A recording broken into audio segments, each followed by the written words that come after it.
Hello, folks. You may be noticing that we are picking up right where we left off. My name is Anne. Sometimes I make mistakes, and well, I'm terribly excited for this new playthrough here.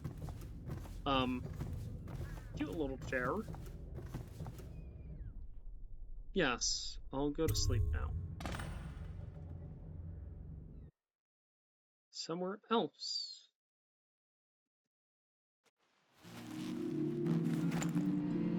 All is not quite right, is it? I don't know if there's a door here. All is very much not quite right. There's a brick wall here. Feels like the inside of a ship cabin, doesn't it? A little drip, drip, drip, drip, drip.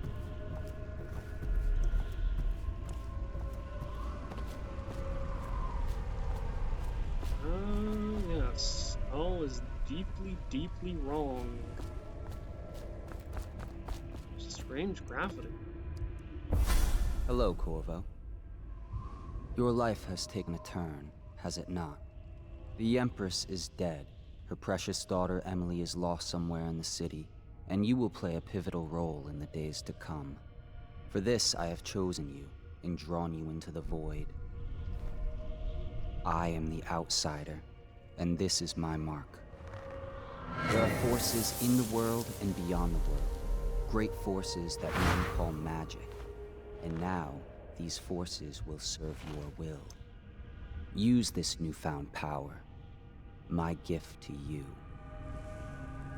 Come find me. Come find him. Press right mouse button to execute a fast and stealthy dash through the world. You can also use it to move upwards, but the distance is reduced. Aiming at ledges will allow you to blink forward and climb up. Hold the right mouse button to target your destination with precision. A blue sphere indicates that you should reach your destination. A blue arrow indicates that you will climb up when you reach your destination.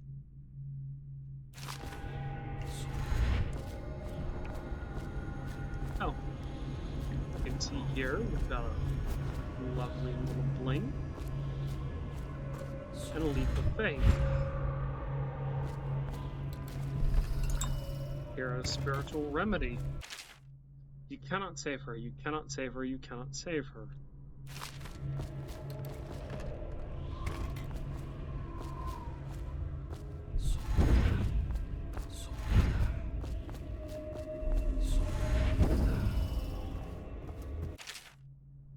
Emily's letter. Corvo, I am very sad. They say that you're dead like Mother, but I'm going to put this note in a bottle and throw it into a river because I do not believe them.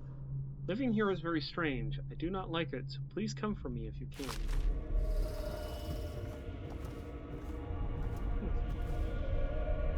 Well.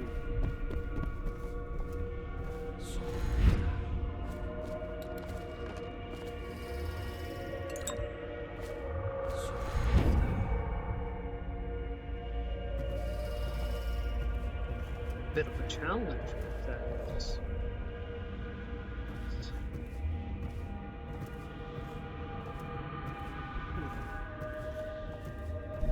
A map of the world. And me without my maps.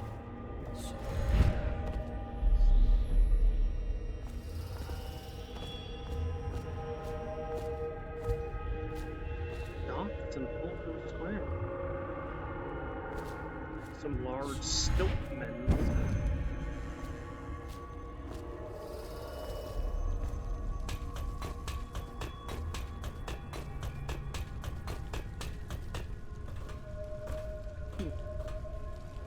Interesting pattern there.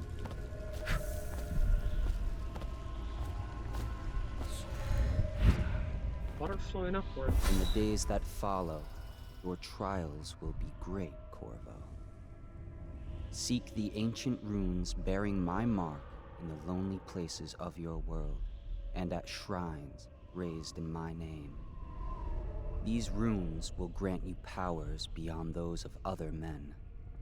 To help you find these runes, I give you this, the heart of a living thing, molded by my hands. With this heart, you will hear many secrets, and it will guide you toward my runes, no matter how they may be hidden.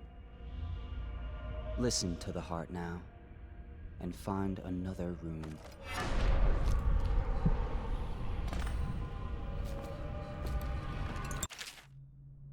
Putting the heart in your left hand helps you locate bone charms or runes, even through walls.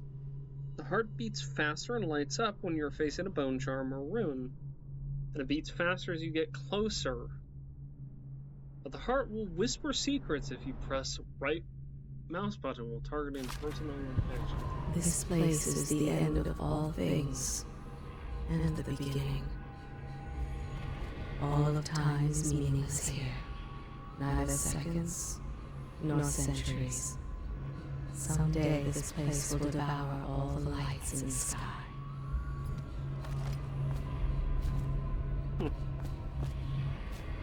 Up. Come on. Come on, Corvo. We want to get in there, don't we?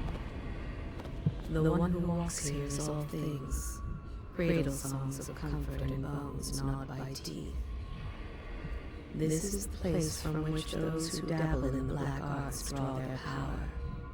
And this place is their doom. I can feel a great age ending. This place is the end of all things, and the beginning.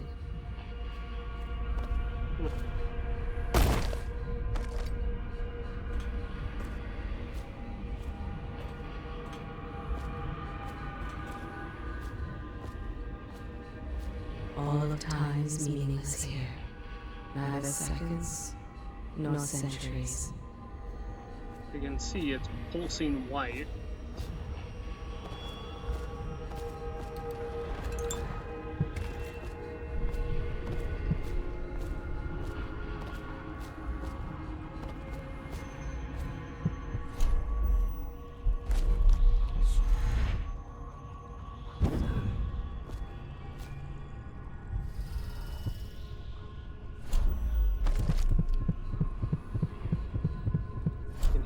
Thumping away.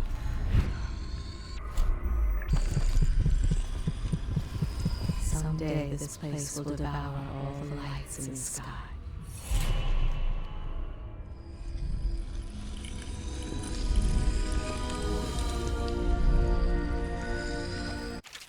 A new currency. Once you've collected some runes, open the journal and go to the power section to exchange them for powers.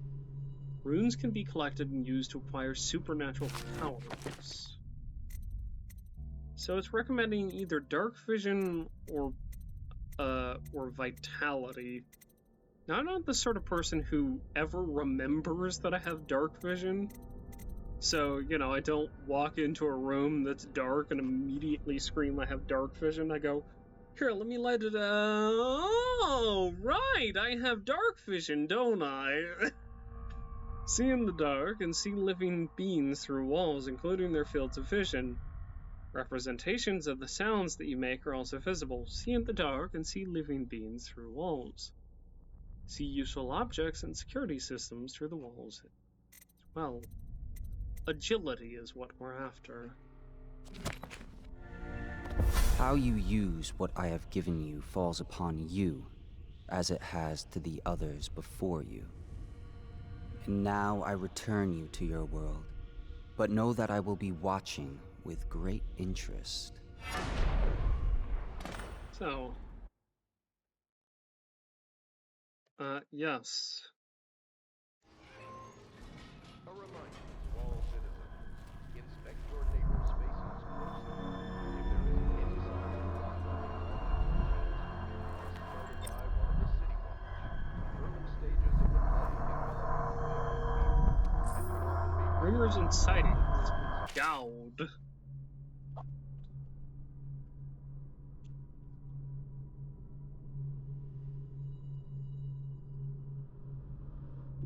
For over a year now, I have lived away from the Abbey without the company of my overseer brethren or the guidance of the blind sisters of the oracular order. Days have passed with me sleeping in dens of cut purses, murderers, and worse, and the nights have seen me prowling through the worst alleys and wretched corners of Dunwall. I've taken my meals with killers. At times I've ventured beyond the city walls, meeting in forgotten graveyards and the outlying ruins frequented by those of ill means. My beard has grown long, and I wear the weathered clothing, bits of boiled leather, favored by the Bottle Street and Hatter gangs. And by those rough men and women who make their trade knifing others in return for coin. My hands have run red with blood, it's true, but I have selected my targets with care, choosing among those criminals and heretics who are not fit to live, executing them justly, and using their deaths as a means of building my reputation. So far, this trick has allowed me to make my name among my murderous colleagues without taking the lives of the innocent. My goal is singular. I must impress the assassin named Dowd in order to get close to him. Of all the practitioners of black magic we've tracked, none concern the Abbey as much as Dowd. It is said that his mother was a witch from one of the archipelagos off the Pandician coast, and captive by pirates venturing far from the Isles. According to legend, by the time the ship returned, the captain was dead and the witch controlled the crew, with Dowd still a shadow in her belly. The earliest stories of a gang killer without mercy moving among the shopkeepers and city watch officers of Dunwall like a reaper through wheat. Then a period of silence followed. Years, we now believe, he spent traveling the Isles, studying anatomy and the occult in the great halls of learning, and in hidden basements frequented by fellow dabblers of forbidden arts. Dowd is even purported to have spent a winter in the Academy of Natural Philosophy itself, and for a time before a schism developed, he counted the Brigmore witches among his allies.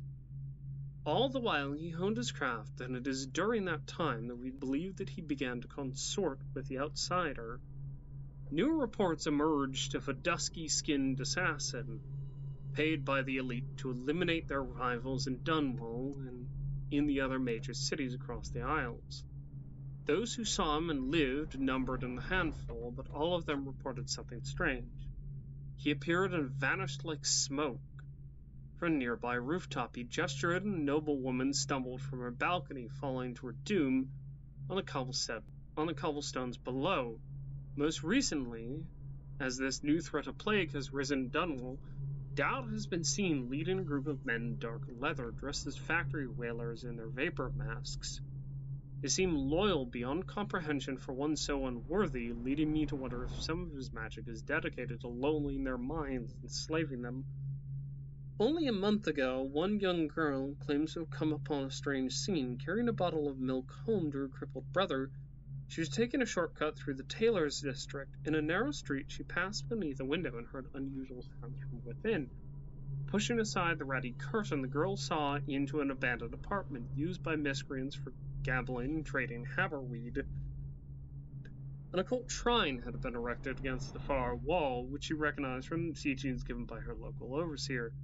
A man she described as resembling Dowd was kneeling before the shrine, muttering to an unseen spirit, as if in argument. He took a carving, made a pale bone, from the altar before him, and the lights all went out in a gush of unclean wind. Quiet as a field mouse, she slipped away, running until she reached her home. There can be no doubt. Dowd as an agent of the outsider must die, for there is no limit to the evil this man might do. This is my solemn oath and the great purpose of my life. Until Dowd is dead, and his corruption has been purged from this world, I will continue to move among the depraved, winding my way toward him. I will not drop my guise or don my overseer's mask again until Dowd brings no more. Once bleeding from the eyes occurs, death is inevitable. All suspicions of The plague. royal spy.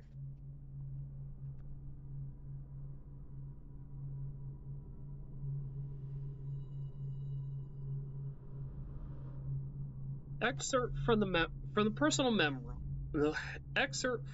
memoirs of Hiram Burroughs, dated several years earlier. This is the 4th day, month of high cold. Progress continues on the suppression of gang activity in the distillery district, but more slowly than I'd expected. The ruffians operating there have been cunning, I'll grant them that. But it's only a matter of time. I'll see their leaders flogged in public and sent beneath the royal executioner's blade. If I had my way, that mute bastard would be working day and night, removing the heads that need removing. Internally, the Empress does not seem pleased with my investigations. It seems that it is beyond her thinking, against her very nature as a trusting person, to believe that traitors move among us, but I know they do. They must. No, Jessamine would rather spend her time with the royal protector. At least he's likely to stop any immediate threat to her safety. But a strong arm is not what's needed against those who would undermine us. How will Corvo's sword stop a poison wine glass, or an explosive delivered by courier? It will not. There are many threats around us, threats requiring meticulous efforts to police. Young Lady Emily is undisciplined, I'm afraid. Here within Dunwall Tower, she receives instruction from the finest suitors known in the Isles. Yet her mother spoils her, and she spends most of her time lost in imagination, wasting her time drawing or asking Corvo to teach her to fight with wooden sticks. The girl might rule the Empire someday. Every moment spent at play is a moment wasted. Shoring up security for the main gate leading into Dunwall Tower has been another pet project of late. To think that back in his day, Emperor Caldwin left it open to the public during the day, allowing anyone to come and go as they pleased. For up to me, I'd seal off access to the streets entirely, but the Empress won't hear of it. The waterlock is much easier to protect, and if it were the only way into the tower, traffic in and out would be greatly reduced. Someday, the wrong person is going to slip in and will suffer for it. Mark my words, no amount of security is excessive when it comes to protecting the heads of state. The Empress also disapproves of my plans for the Sokolov devices. Sokolov himself has no interest in security, of course, but he's vain and therefore keen to see his inventions deployed in any fashion. This wall of light he's been tinkering with has promise. In any case, at least I was able to convince the Empress to upgrade the pistols carried by the officers of the watch. Why do I worry so when no one else seems to care? If I ever fall asleep, will it all sink into the ocean? Will the rough things clamber over the walls and fill themselves on our flesh? This is what I see in the same dream several times each month. If only I had more say in things, more authority, I could protect us all. Perhaps I've been working too hard. Dinner and evening conversation with a certain lady of refinement might be in order.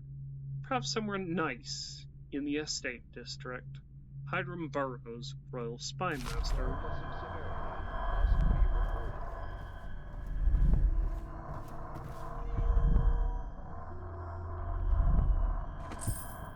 be reported.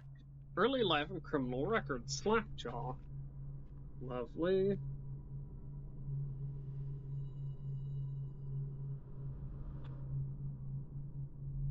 Excerpt from a series of letters sent by a member of the Bottle Street gang. You want the chin wag on Slackjaw, what he was like when he was young, before he got his name. Oh, he's got a cool head now, but it weren't always like that in the days before he was a boss of the Bottle Street gang. Time was, young Slackjaw wasn't such a reasonable man.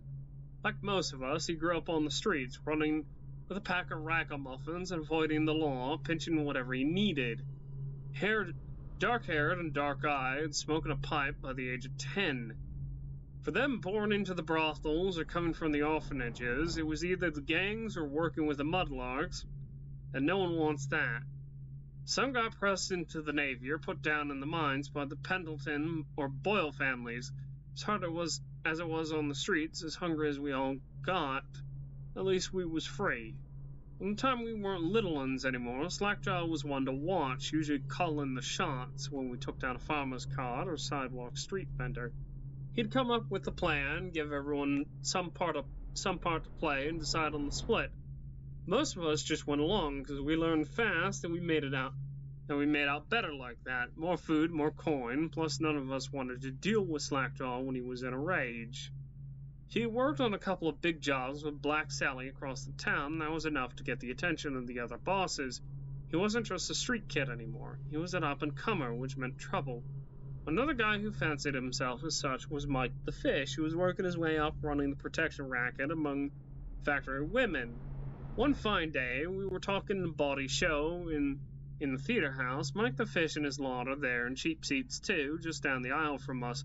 Mike gets a wild idea. He wasn't big on planning, throws a heavy ceramic spittoon at Slackjaw, hits him square in the face and breaks his jaw. We look to see if there's going to be a blood brawl, but Slackjaw just points at the door, and we all leave with Mike laughing at our backs.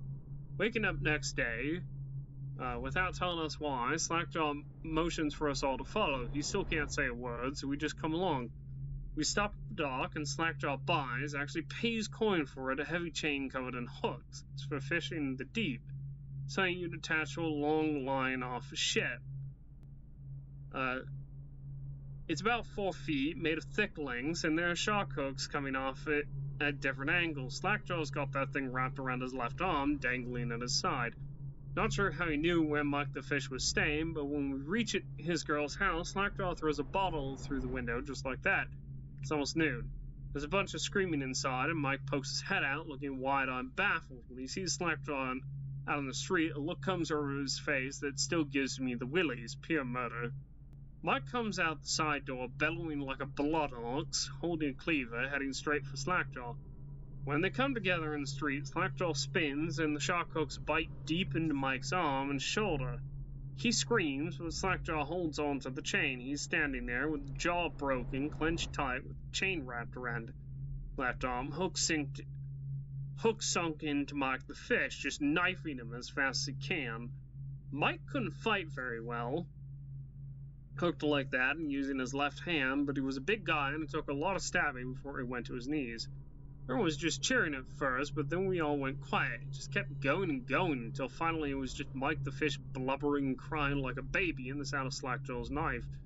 When it was over, here's the brilliant part. Slackjaw took out a note and stuck to Mike's face with a nail.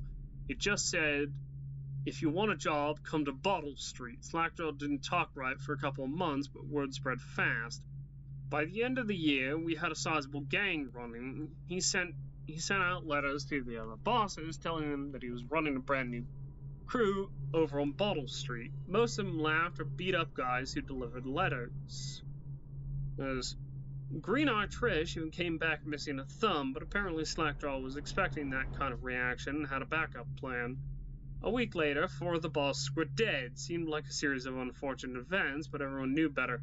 One shot dead by the watch while standing in the middle of a meat market. Another slipping and falling into the water out cold. One of the older bosses found in bed with his belly opened wide and Tiffy and pear stuffed in his mouth. Still not sure what that meant. And Sheila Barnsworth was found bubbling in a cauldron of hot wax. Slackjaw sent out another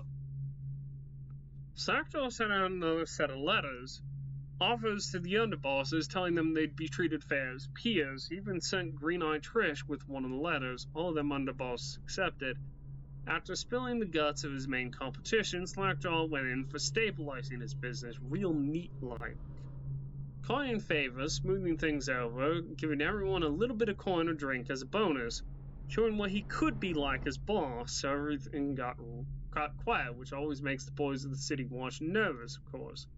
Word went out among the Royal Spy Master Snitches, a responsible citizens group they called themselves, telling everyone working in the shop or sweeping off the front steps of their homes to keep watchful eyes for Slackjaw and his men, trying to suss out what they were up to and what had just happened. But Slackjaw ain't stupid. He greased a few palms among the shopkeepers and the watch too, telling them that he was in town to stay, and that things would be run properly from now on, without so much blood. He was finally a real boss, ready to settle into the business of moving whiskey, running the hounds fights, and offering up the ladies and gentlemen of the night, if you take my meaning. Then the plague came. At first it seemed like a good thing. A few people got sick, and everyone wanted to buy those potions from Sokolov and Piero. Health elixir, spiritual remedy, they called them. Slackjaw told me he saw an opportunity. We already had an old whiskey factory with a still, where we could water the stuff down and sell it discounted, doing the same with Sokolov's elixir. was a smart plan. Pretty soon everyone in the slums was sick and business was good. But after a while, there's so many people down with the plague that everyone got scared. Everyone started acting real nasty and everything fell apart. When people can't work, they don't have the coin for elixir, watered down will appear. When the Empress died, it seemed like Dunwall would slide into the void. Spymaster Burroughs took over, and the Watch started using all that new Sokolov technology. Watchtower's tall boys, those big stilt men, and the marker pylons. They put up a wall of light across Clavian Boulevard and cracked down hard. Slackjaw surprised us again. Instead of leaving town on a boat bound for Morley or one of the other isles, he stayed and kept it all together. We get as much elixir to fight off the plague as the city watch with the taxes rations, and that's kept us alive so far. Crowley, Bottle Street Gang. Rennie Rags. Encountered yet. We'll save that for later. Attention Dunwall citizens. River traffic is forbidden from landing. We'll definitely pick up some of these. Due to risk of infectious contact, violators will be taken to the private district. We'll also pick up these bone charms. Bone charms provide small supernatural benefits. Locate them by listening for the song they emit.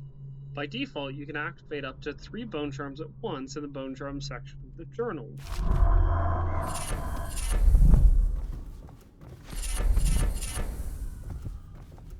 Mostly I'm just picking them up because I really sound of them kind of bugged me, and I kind of don't want to listen to it.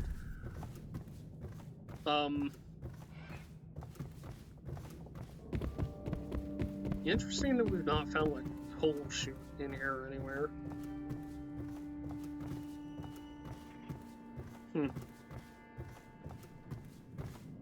Okay.